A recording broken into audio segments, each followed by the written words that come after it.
they're not dominant like you're used to seeing. So actually, I've been thinking about this. Like ever since I mentioned that we should cover this on the show, I've been thinking about it, and I'm kind of been playing devil's advocate with myself, right? I'm just like, they're still a good team, but maybe they're just not winning in the way that we're used to. First up, we've got Penn State, Illinois. We're going to go through each of the games. Well, we got 3 games. First up, Penn State, Illinois. We got 5 minutes for each game.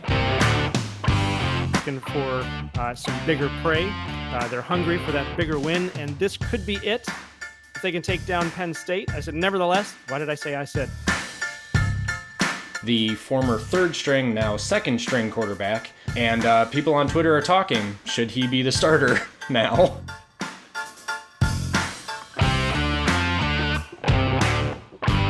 Welcome to Big Ten Team Rivalry. We are trying something new tonight. Sorry, I kind of stumbled over my words there, but we are trying something new tonight. We are breaking up our regular show into a couple of different shows. Tonight's show is called Big Ten Chatter because NBC already has a show called Big Ten Talk. So we thought, hey, let's be different. Let's use Big Ten Chatter. Sounds cool. It's better than Big Ten Squabble. That's just a bunch of arguing, which coincidentally is what they're doing on TV right now. That was my idea, so I'm very offended. Oh, was it? It was, yeah. I'm sorry. What the heck? Well, maybe it'll catch on. Who knows? I am your host, Clifford the Dog. That's DAWG, data analyst with grit for the uninitiated. With me, as always, is the commentator extraordinaire, the people's prognosticator, the angry pigskin himself, my firstborn son, Mackenzie. How's it going, Mac? Hi. On this channel, we are a father and son team in a never-ending pursuit to make football fun again. We use oddball statistics, personal bias with enthusiasm with every review, every pick, every preview, plus our own friendly rivalry, which is why Mac is laughing at me right now because I don't know how to talk anymore. If you enjoy watching football with your family and having fun watching football, this is the channel for you with all of the shows we do, which frankly isn't that many. So you can watch it for free, and it doesn't take that long. We're going to go over a couple of things tonight. Our first story tonight in the Big Ten has to do with Tom Allen and whether or not Tom Allen is in the hot seat. Tom Allen has had a not-so-stellar record at Indiana. He is sitting right now at 32-45. That's a 41.6 win percentage. So he's not doing too well. He's been the coach there since 2017. Has not really gotten the team to take off. This year he's sitting at 3-6. Although did just beat Wisconsin in a rather surprise win that I don't think anybody was expecting. Which would explain our picks from last week. Yep. Meanwhile, so in this article, Dennis Dodd, he does his own ranking system. 5, win or be fired. 4 is a star improving now. 3 is pressure is mounting. 2, all good for now. 1 is safe and secure. And 0 is untouchable. Tom Allen is sitting at a 5. So that's not good for Tom Allen. It is not. Mackenzie? No. What do you think? You think he's going to last the season? Yeah.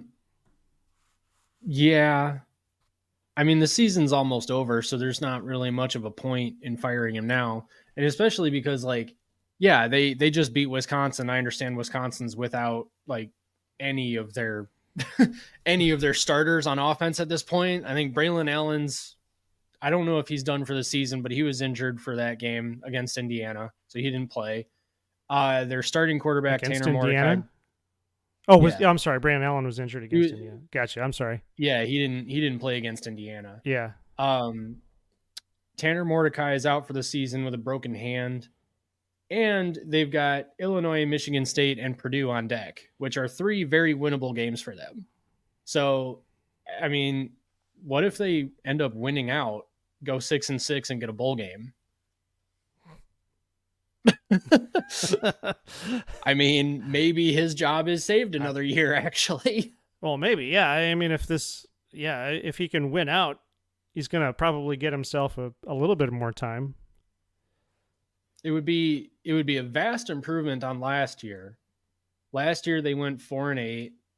In 2021 they went, let's see here, 2-10. Two Oh and 10, goodness yeah. gracious. Yeah. So yeah, 6-6 would be a remarkable improvement. This is actually about on par with last year anyway. So yeah, I mean 6-6 in a bowl game, like yeah, that would actually be a remarkable improvement. So maybe they would end up keeping him around. I don't know. That's actually interesting. I hadn't considered that. Yeah, and well, the sad thing is, like in 21, I noticed here, they started the season ranked 17 in the AP 2021. in 2021. Yeah, that was Oh the year we yeah, thought that Indiana was going to take off, and they got 2 games that year, and then lost the rest of them.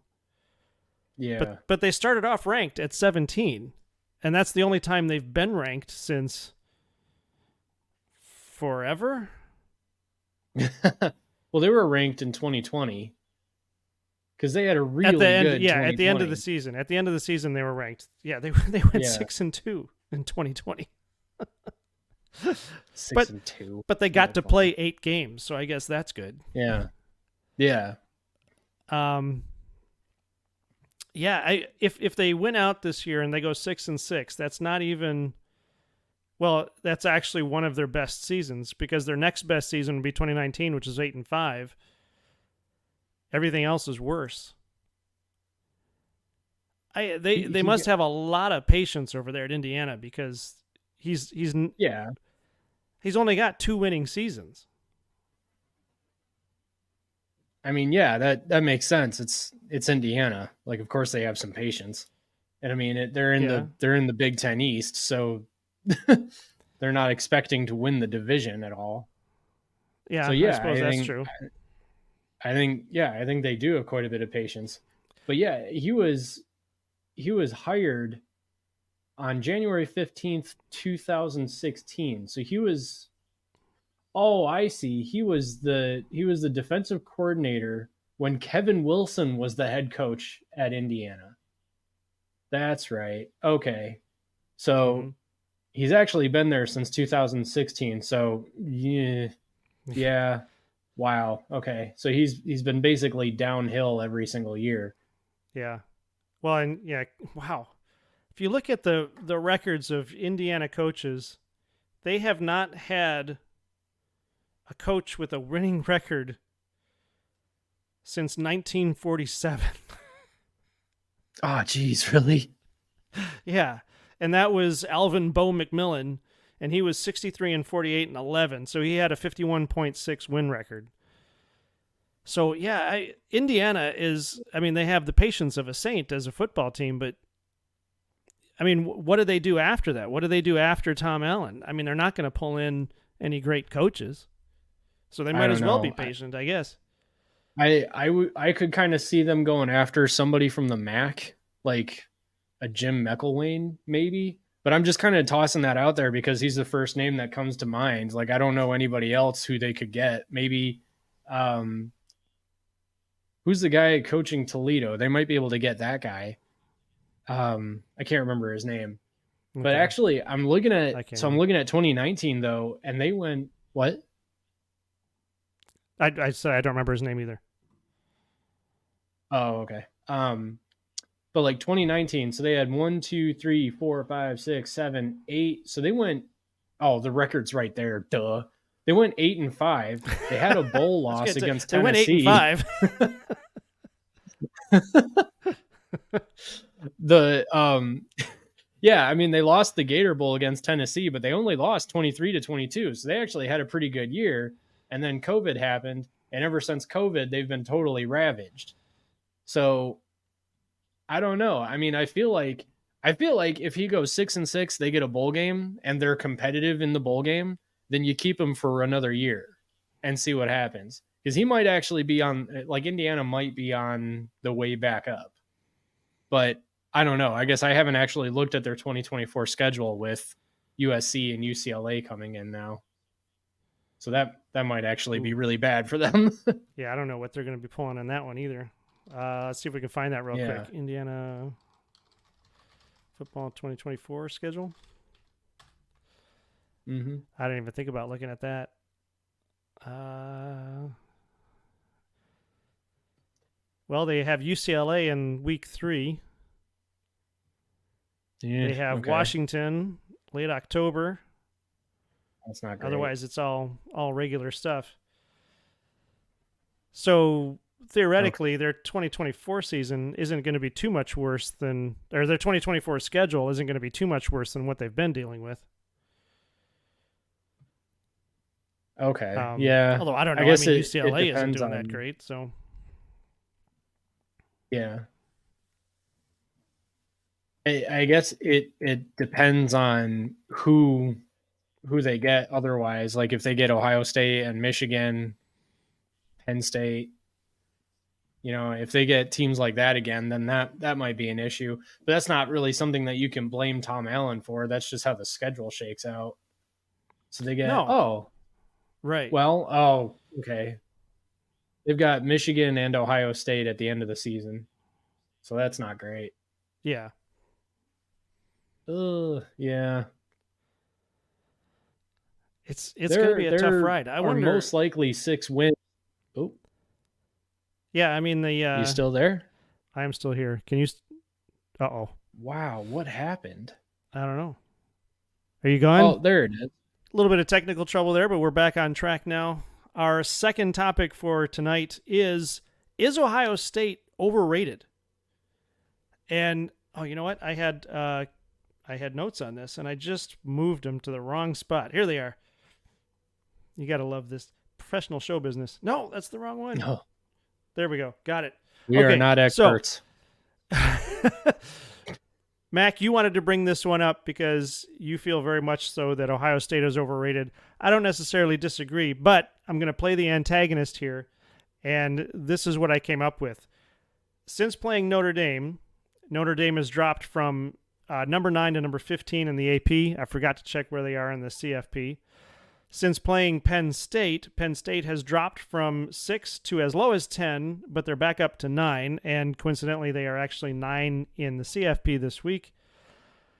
If we look at points per yard, now this is actually what starts to make your case, but let me show you what I have on points per yard. So if you look at points per yard being how many points they've gotten per yard played, this is a new stat I found out about. It's actually kind of cool. Oh, they say that it actually is very accurate in terms of predicting wins and championships.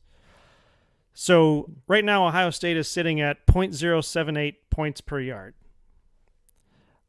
Michigan, on the other hand, is sitting at 0.095 points per yard. So from that aspect, Michigan should be ranked ahead of Ohio State. Strength of schedule can be an issue, though. And what would absolutely change the conversation, at least between Michigan and Ohio State, is if Michigan beats Penn State this week with better stats than Ohio State did. So with all that in mind, make your case. Why is Ohio State overrated? Well, so and in fact, actually, before you get into that, I want to point out that the article we have pulled up here from CBS Sports, Will Backus, actually says that he thinks Ohio State is overrated as well. But now go ahead. They're not dominant like you're used to seeing. So actually, I've been thinking about this. Like ever since I mentioned that we should cover this on the show, I've been thinking about it, and I'm kind of been playing devil's advocate with myself, right?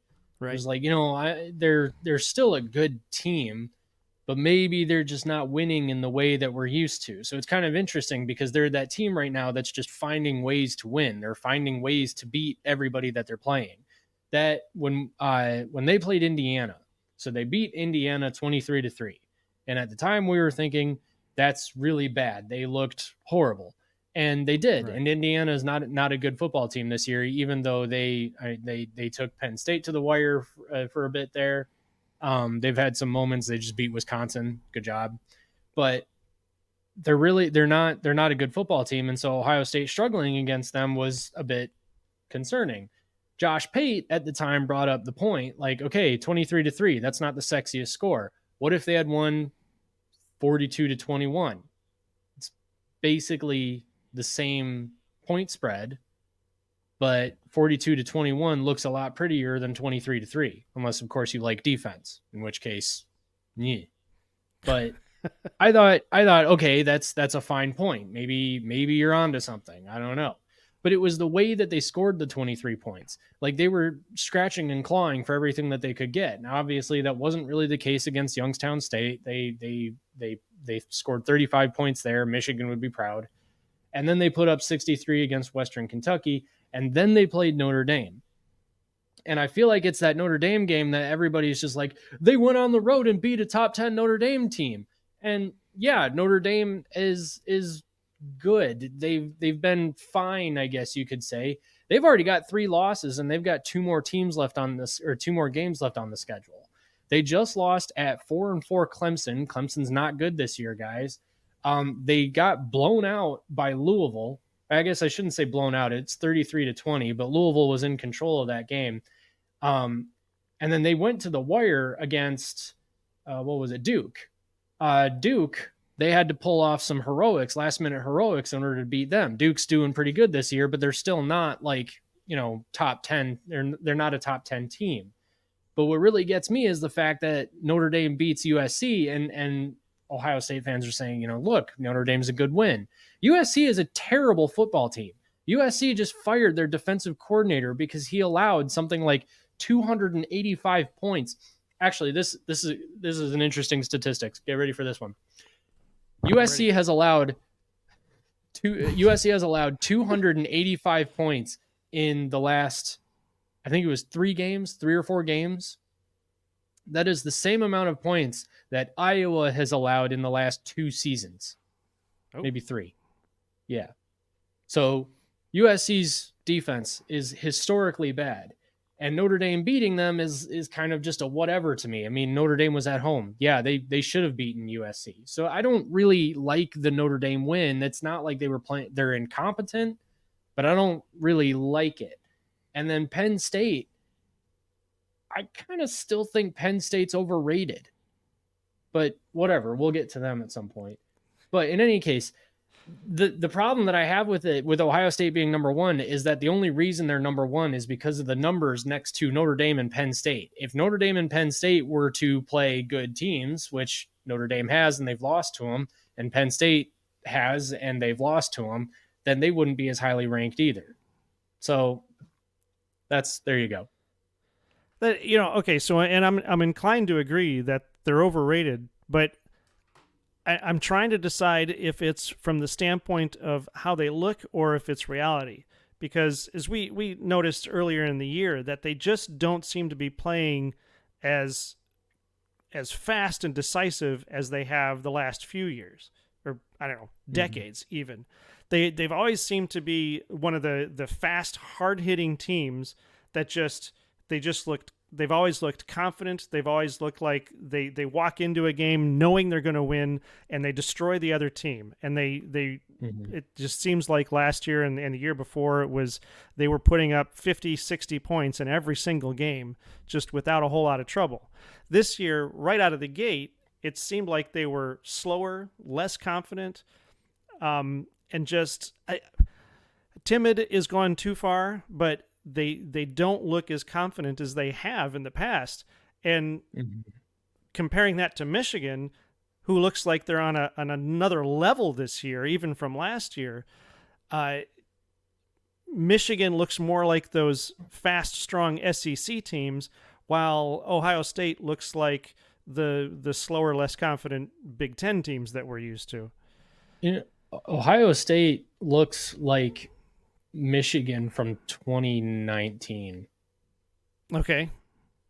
Just kind of like a slower offense, run first, shaky quarterback play. Although I still like Shea Patterson. I thought he was a great quarterback. I mean, he had his issues, but I thought he did good.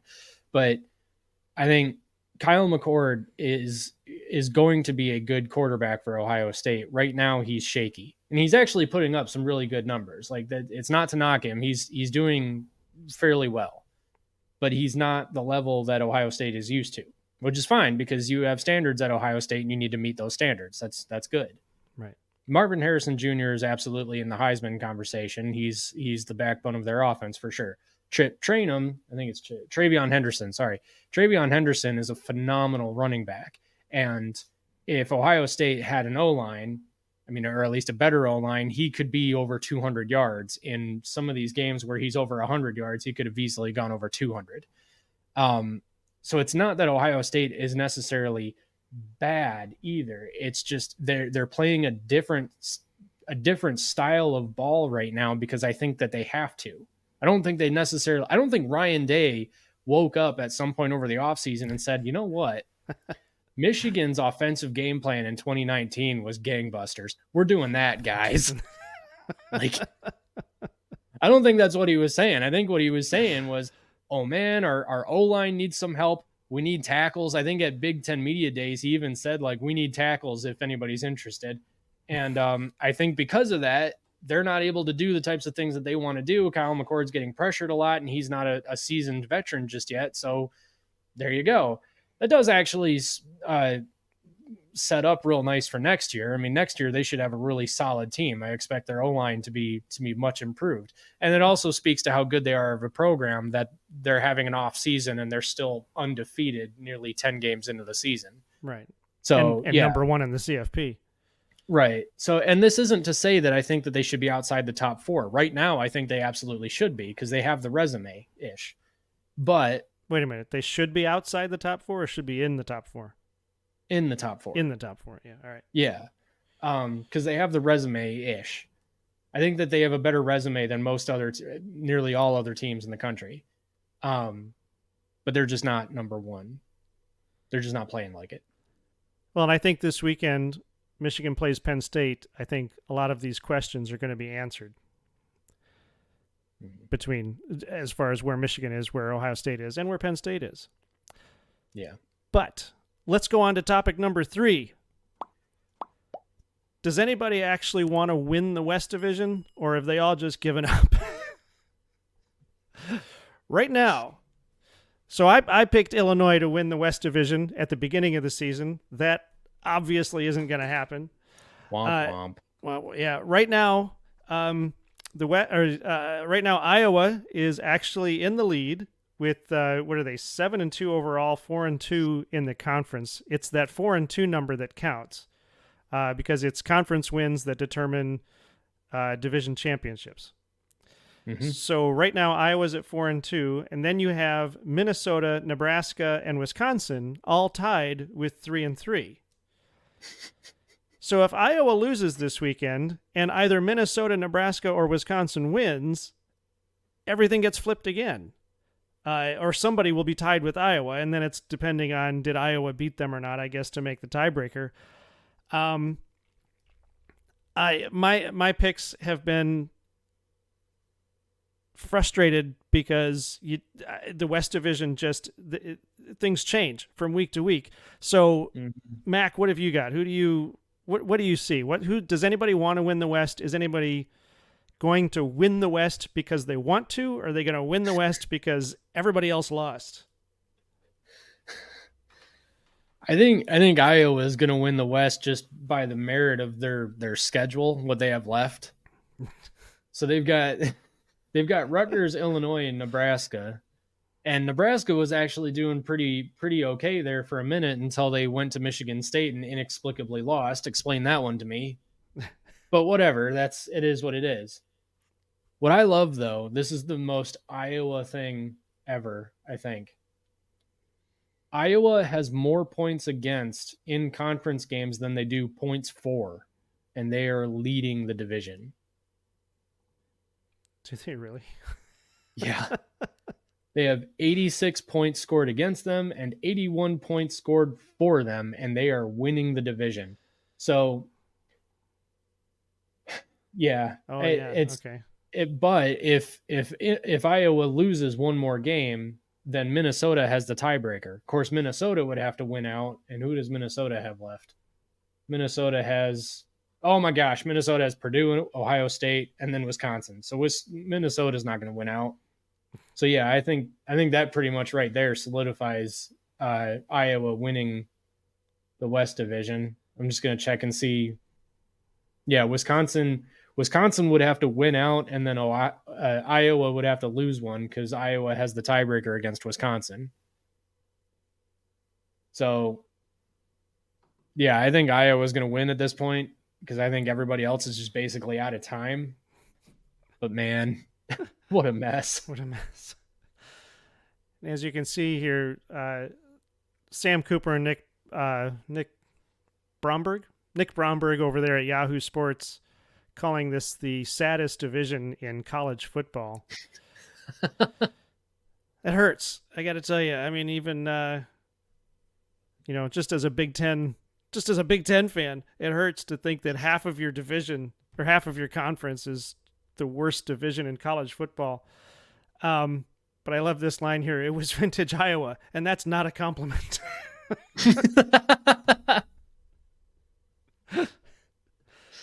That's great. Yeah. I really. What about what? I was going to say, what about the MAC West? The MAC West is the saddest conference in college football. Oh, sure, yeah. Yeah. But I really wonder how from year to year. I mean, Illinois was on the come up last year. Brett Bielema is a fantastic coach, and they just fell apart. And I think so with our incoming coaches, Matt Rule and Luke Fickell and Ryan Walters. I think Ryan Walters, you got to give him a lot of leeway because he's a brand new head coach. Mm-hmm. I think Matt Rule is actually doing a lot better than expected.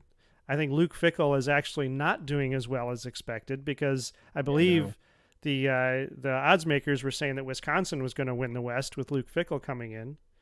So here we are with, once again, it started out, it looked like we had a clear leader in the West, and then it all falls apart, and now Iowa sort of shakes to the top.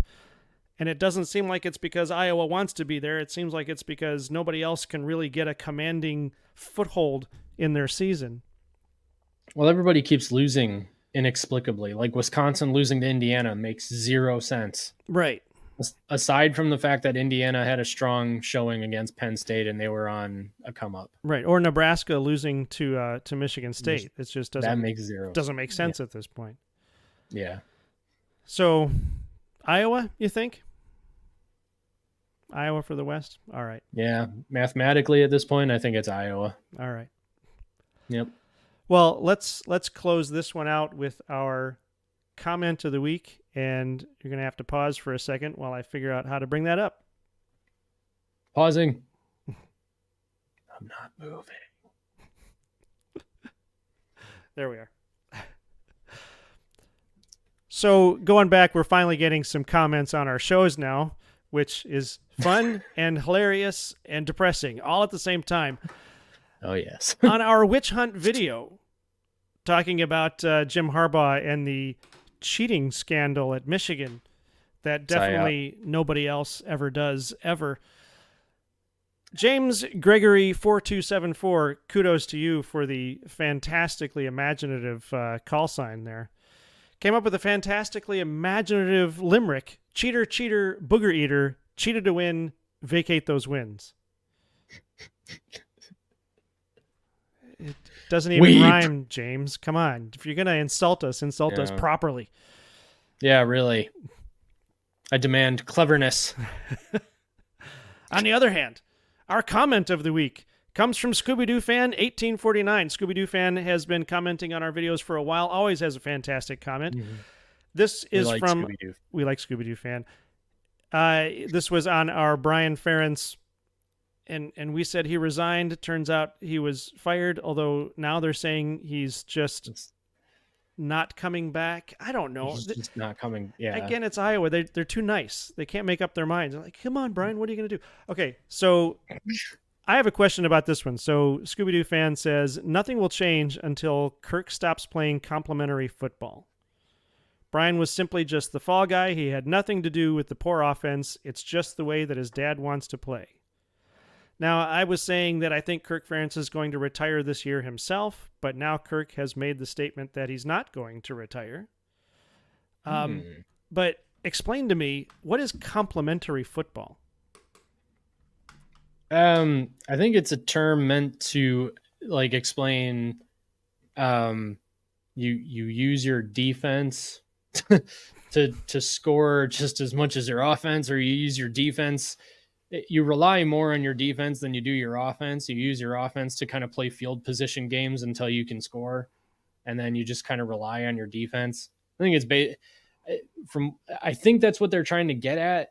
But like complementary football to me means that your offense and defense both play really well, so you can just use both of them. So I don't know. I'm Okay. kind of not sure what that Well, I means. think that makes sense. So I think normally the game plan is get your offense to take plenty of time on the drive so that your defense can rest, Hmm. because Yeah, it's harder on your defense than it is on your offense. The offense yeah, always has an advantage because they're the ones setting the pace. hmm, So the defense has to fight not only to stop the offense, but to keep up with their pace. So if the defense can get off the field, they have a chance to rest, they have a chance to regroup, where the offense yeah. doesn't necessarily have to do that. So that's normally what you want to do. You want to keep your defense off the field, right? You want your offense to Theoretically, be on the field as much as possible. I mean, there are also some teams that try to score so fast that the defense is sitting for all of 2 minutes. Right. Okay. So they're flipping Maybe. it then. So complementary football is like you said. That's trying to even that out so that your offense and your defense are on the field the same amount of time. Yeah. Okay. That would make sense. Yeah. I mean, And that's explanatorily it makes sense, or whatever you call that. Intellectually it makes sense, but intellectually, which I don't know if that's actually what that means. But yeah, at any it rate, sounds right. it sounds good. Yeah. But I mean, it makes sense if you look at what Kirk Ferentz does, which it seems like the defense is on the field purposefully as much as the offense.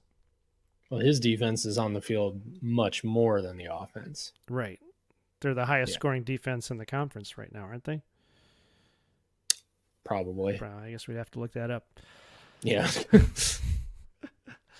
All right, that's going to do it for this show, Big Ten Chatter on the Big Ten Team Rivalry channel. I hope you enjoyed it. Give us a like and a subscribe and comment. Let us know what you think about these topics that we're talking about. Are they interesting to you? What do you got to say about them? Should we talk about something else? Give us some topics to talk about. We'll talk about it. Mac, take us out. This is Team Rivalry Big Ten Chatter. Thank you very much for watching. If you enjoyed this video, go ahead and give us a subscribe. It would mean a lot to us. Maybe even a like, possibly even a comment. Let us know your thoughts and all that. It would be really great to hear from you all. And have a great weekend watching football and enjoy watching football. Remember, hashtag make football fun again. This is Big Ten Team Rivalry.